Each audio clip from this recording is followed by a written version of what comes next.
우리 하나님 말씀 함께 봅니다. 하나님 말씀은 마가복음 14장 43절에서 52절입니다. 마가복음 14장 43절에서 52절까지 말씀 번갈아 보며 읽습니다. 제가 먼저 읽겠습니다. 예수께서 말씀하실 때에 곧 12 중에 하나인 유다가 왔는데 대제사장들과 서기관들과 장로들에게서 파송된 무리가 검과 몽치를 가지고 그와 함께 하였더라. 예수를 파는 자가 이미 그들과 군우를 짜 이르되 내가 입 맞추는 자가 그이니 그를 잡아 단단히 끌어가라 하였는지라.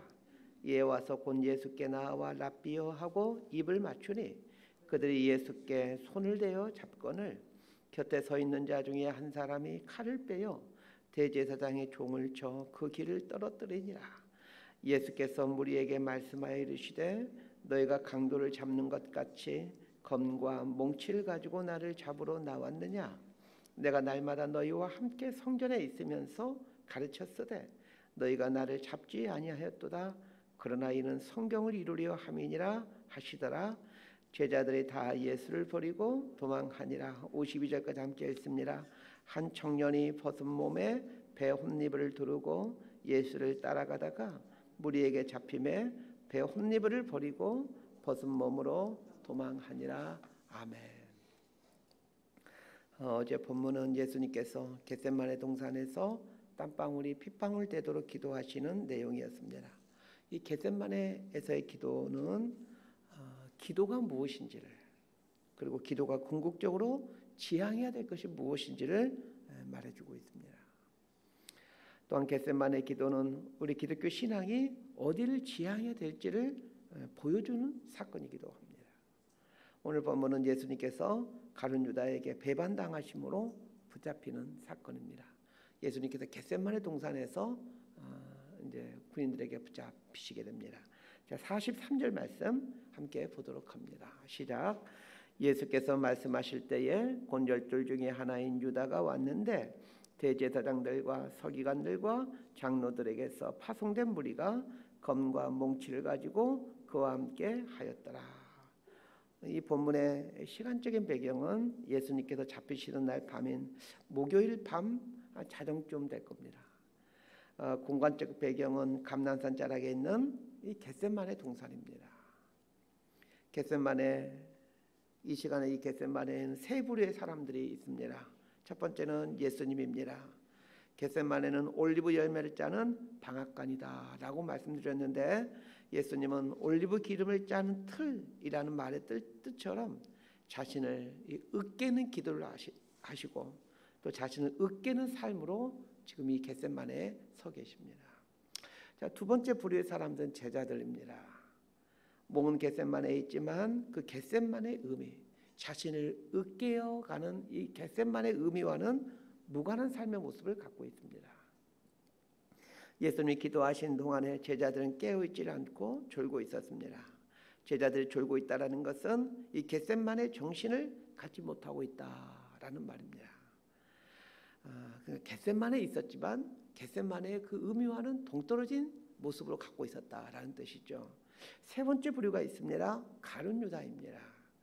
가룟 유다는 겟세마네에 왔지만 겟세마네의 의미와 정반대되는 자리에 서 있는 걸 보게 됩니다. 그러면 가룟 유다가 겟세마네의 의미와 정반대되는 자리에 서게 된 이유가 무엇입니까? 그의 출발지가 제사장들과 서기관들과 장로들에게서 시작되었기 때문입니다. 가룟 유다는 예수님과 예루살렘에 있는 다락방에서 만찬을 같이 한 후 대제사장들에게로 가죠. 그리고는 그 대제사장에 가서 예수를 팔겠다라고 돈을 받고 예수를 팔겠다라고 제안을 합니다. 그런 대제사장이 내어준 군대를 끌고 겟세마네 동산으로 옵니다. 오늘 본문의 43절은 말씀하실 때에 12 중에 하나인 유다가 왔는데, 이 말로 시작하고 있습니다. 가룟 유다를 가리켜 12 중에 하나라고 얘기하고 있습니다. 가룟 유다는 분명 다른 11명의 제자와 그 출발점은 같았습니다. 그러나 그 끝은 11명의 제자와 정 반대편에 서 있게 됩니다. 43절 하반절은 이렇게 말해주고 있습니다. 대제사장들과 서기관들과 장로들에게서 파송된 큰 무리가, 가룟 유다는 대제사장들과 장로들에게서 파송된 무리 속에 있었습니다. 이 말은 가룟 유다의 삶의 주소지가 제자들에게서 떠나 대제사장과 백성의 장로들이 있는 예루살렘에 두고 있었다는 얘기입니다. 통상 성경에서 예루살렘은 하나님이 임재하는 장소로, 그리고 이 평강의 도시라는 긍정적인 의미를 가지고 있습니다.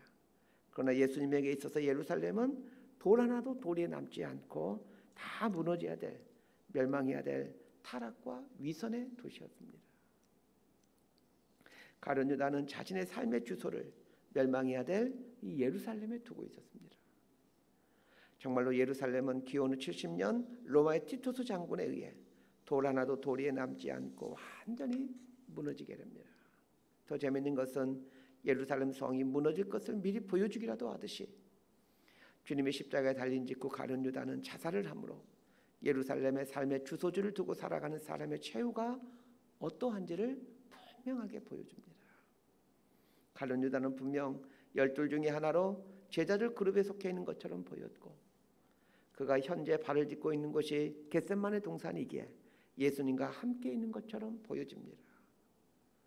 그러나 가룟 유다의 겉의 주소는 예수님이 계신 겟세마네였지만 실상은 멸망해야 될 예루살렘이었습니다.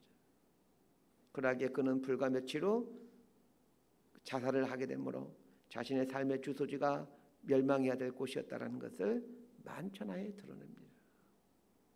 그것뿐만이 아닙니다.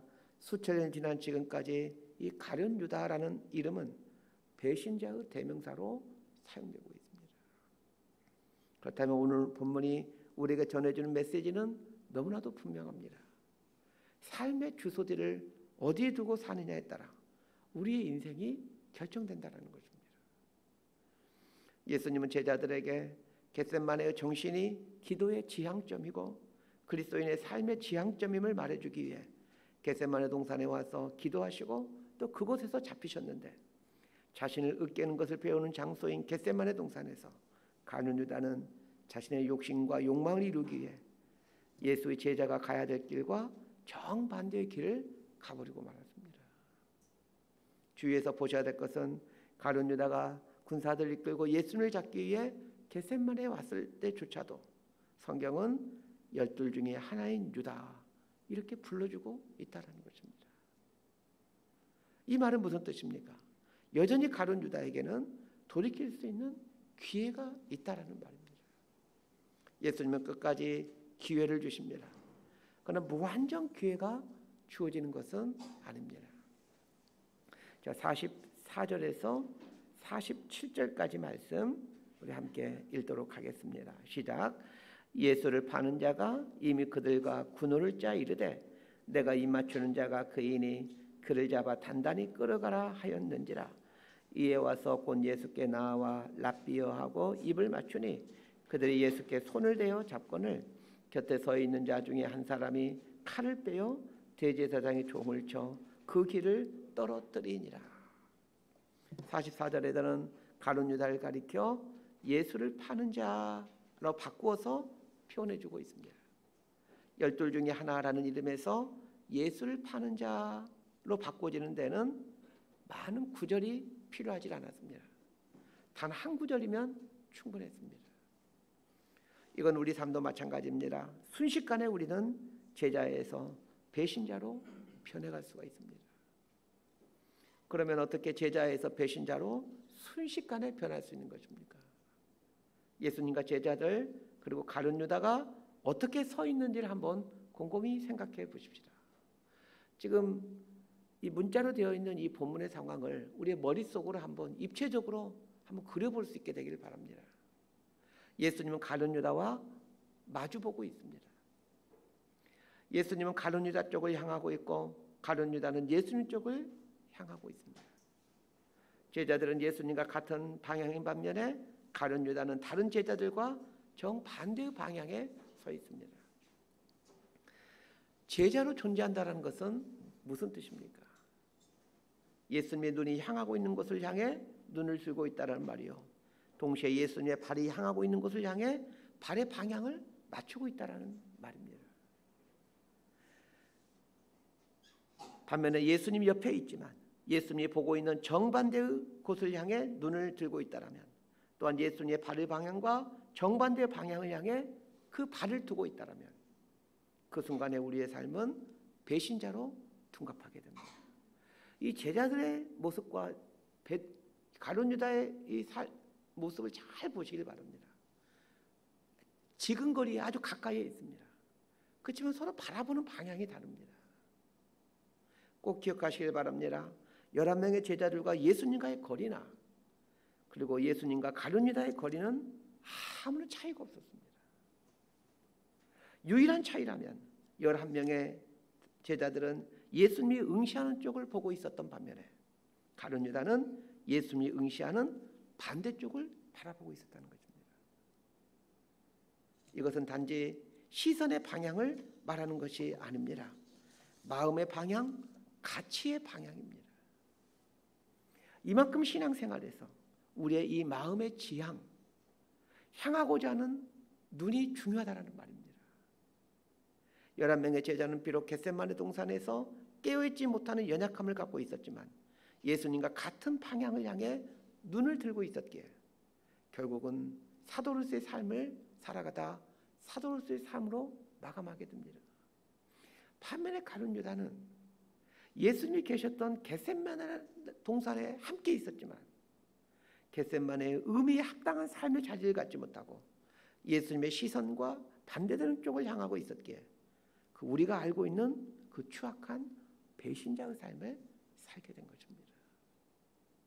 그렇다면 신앙생활을 하면서 어딜 향해 우리의 눈을 들고 있어야 될지가 얼마나 중요한지를 알게 됩니다. 가룟 유다는 예수님께 입을 맞춥니다. 입을 맞추는 것이 군사들에게 알려주는 신호였기 때문입니다. 입 맞추다라는 말이 카타힐레오라는 단어인데 이 말은 카타라는 전치사와 힐레오라는 말의 합성어입니다.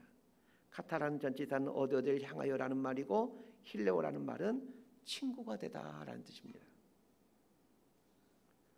이 어원을 생각해 볼 때 헬라 세계에서 서로 목숨을 나누는 진정한 친구가 되기로 서약할 때 입맞춤을 하였던 것으로 보여집니다. 다시 말해 남자와 남자가 입맞춤을 한다는 것은 이제 당신과 나는 피를 나누는 형제처럼 우정을 나누며 함께 동고동락하자라는 이 무언의 약속이었던 것입니다. 가룟 유다가 예수님을 향하여 입맞춤을 함으로 자기가 데리고 온 폭력배들에게는 이 사람이 예수이니 이 사람을 붙잡아야 된다라는 신호로 사용하는 것이었지만 예수님은 가룟 유다의 입맞춤을 친구가 되자라는 그 본래의 의미로 받아들이신 것입니다. 물론 예수님은 가룟 유다가 어떤 목적과 어떤 의도로 입맞춤을 했는지 잘 알고 있었습니다. 그럼에도 배신의 입맞춤에 예수님은 입술을 갖다 대므로 끝까지 가룟 유다의 친구로 남고 싶어 하셨습니다. 이 말은 가룟 유다를 향하여 지금도 늦지 않았다라는 말입니다. 폭력배를 데리고 나를 잡으러 온 지금 이 순간까지도 너는 나의 진정한 친구로 남을 수 있다라며 기회를 주시는 겁니다. 거기서 그치지 않고 네가 무엇을 행하든지 난 여전히 너의 친구로 남아있을 것이다라는 사랑의 표현이었던 것입니다. 가룟 유다는 예수를 파는 자에서 친구로 전환할 수 있는 기회가 주어졌습니다. 그럼에도 불구하고 가룟 유다는 예수를 파는 자에서 그의 생을 마쳐버리고 맙니다. 예수님이 그에게 준 마지막 기회인 이 친구로의 초대에 불응했기 때문입니다. 바른 그리스도인으로 살기 위해서는 나의 삶의 출발점이 어디인지에 대한 분명한 인식이 필요합니다. 예수를 믿게 되면서 세례를 받는데 왜 세례를 받는 것입니까? 세례란 죄에 대해서는 죽고 예수에 대해서는 살게 되었다는 것을 사람들에게 드러내고 고백하는 행위입니다. 다른 말로 하면 세례받은 이후의 인생은 이제 예수님에게서 새로이 시작된 삶이라는 말로 내 삶의 출발점이 예수님이다 라는 뜻입니다. 이것이 세례에 담긴 의미입니다. 세례를 받는다는 것은 나는 이제 내 삶의 출발지를 예수님께 두겠습니다. 예수님에서 내 삶이 새로이 시작되어집니다. 이런 게 세례받는다는 것의 의미입니다. 가룟 유다가 예수님을 파는 배신자로 둔갑할 때는 그의 출발점을 대제사장에게 두고 있을 때였습니다. 자신의 욕망을 위해 신앙을 이용하는 대제사장에게 삶의 출발점을 두고 있을 때 가룟 유다는 자신의 스승을 팔아먹는 파렴치한 행동을 하게 됩니다. 오늘 하루를 시작하게 되었는데 우리의 삶의 출발점을 예수님께 두십시다. 삶의 출발점을 예수님께 두는 사람만이 삶의 목표점을 예수님께 둘 수가 있습니다. 가룟 유다는 예수님을 붙잡은 후에 자신의 삶의 출발지였던 그 대제사장에게로 돌아갑니다. 이제 가서 돈을 달라는 거죠. 약속한 대로 예수를 잡아왔으니 돈을 주시오. 이런 뜻으로 대제사장에게로 갑니다. 자, 50절에서 52절까지 말씀 함께 읽습니다. 시작.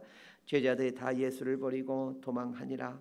한 청년이 벗은 몸에 배 혼니을 두르고 예수를 따라가다가 무리에게 잡히매 배 혼니을 버리고 벗은 몸으로 도망하니라. 가룟 유다가 대제사장에게로 예수를 붙잡아 돌아간 반면에 다른 11명의 제자들은 어떻게 합니까? 예수님이 순순히 잡히시는 것을 목격하는 순간 제자들은 황급히 도망가 버리고 맙니다. 제자들은 예수님이 잡히시는 순간까지는 도망갈 생각을 전혀 하지 않았습니다. 왜 그렇습니까?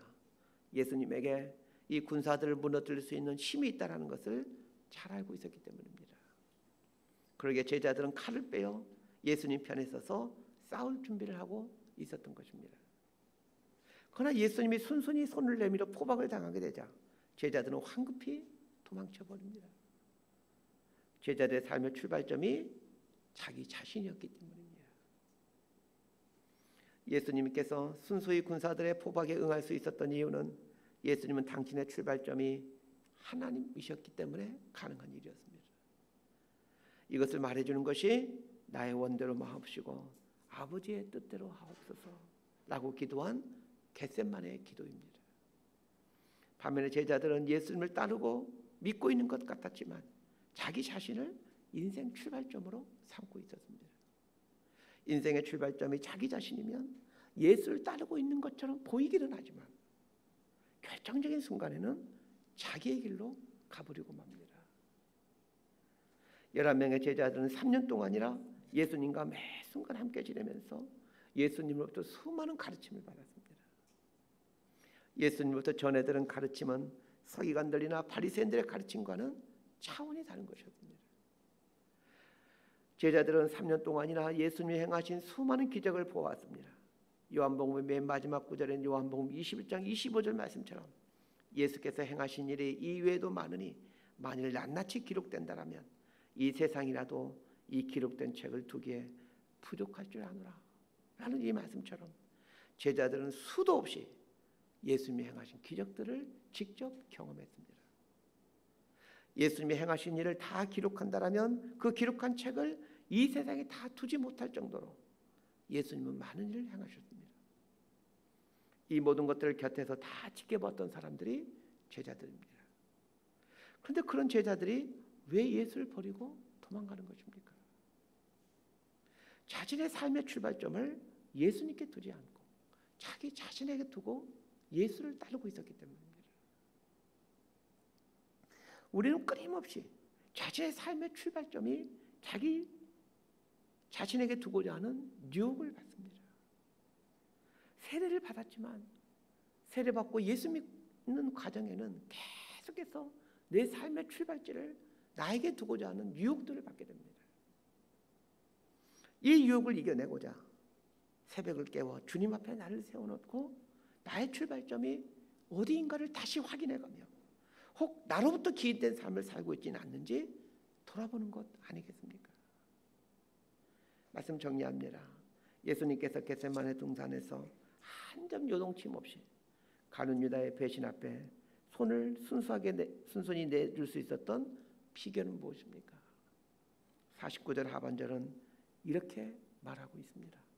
이는 성경을 이루려 함이니라. 이는 성경을 이루려 함이니라. 성경을 이루려 함이니라 라는 말은 하나님의 뜻을 이룬다라는 말입니다.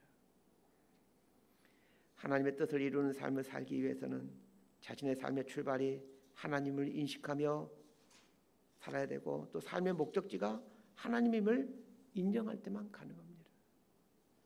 제자들이 3년 동안이나 예수님으로부터 탁월한 가르침을 받았으면서도, 3년 동안이나 수많은 기적들을 보았으면서도 결정적인 순간에 주님을 버리고 도망간 이유가 무엇이었습니까? 자신의 삶의 출발점을 다 자기 자신에게 두었기 때문입니다. 왜 가룟 유다가 주님으로부터 뜨거운 사랑을 받았음에도 주님을 배신하는 추악한 삶을 살게 됩니까? 자신의 출발점을 위선과 탐욕의 사람들인 대제사장에 두었기 때문입니다. 이처럼 자신의 인생의 출발점을 어디에 두고 사느냐는 참으로 중요합니다. 그리스도인이란 십자가의 그 정과 욕심을 못 박은 사람들입니다. 십자가의 정과 욕심을 못 박았다라는 말은 자신의 삶의 출발점을 자기에게 두고자 했던 것을, 그리고 부와 명성과 편함에 두고자 했던 것을 이제 못 박았다라는 말입니다.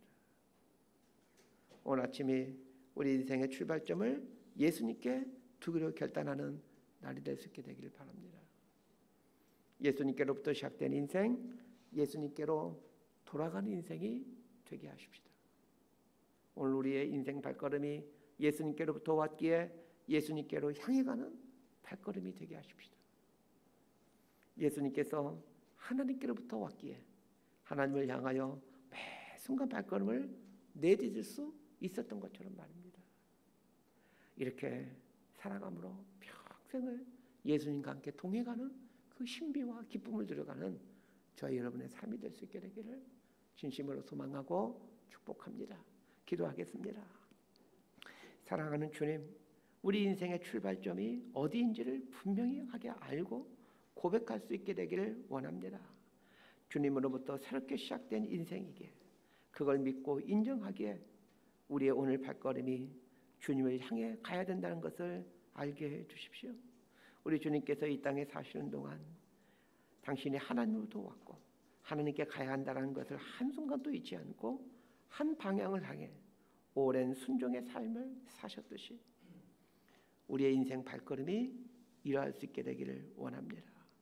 그래야 우리의 삶이 그리스도의 삶을 살아낼 수 있도록 은혜를 내려 주옵소서. 예수님 이름으로 기도드리옵나이다. 아멘.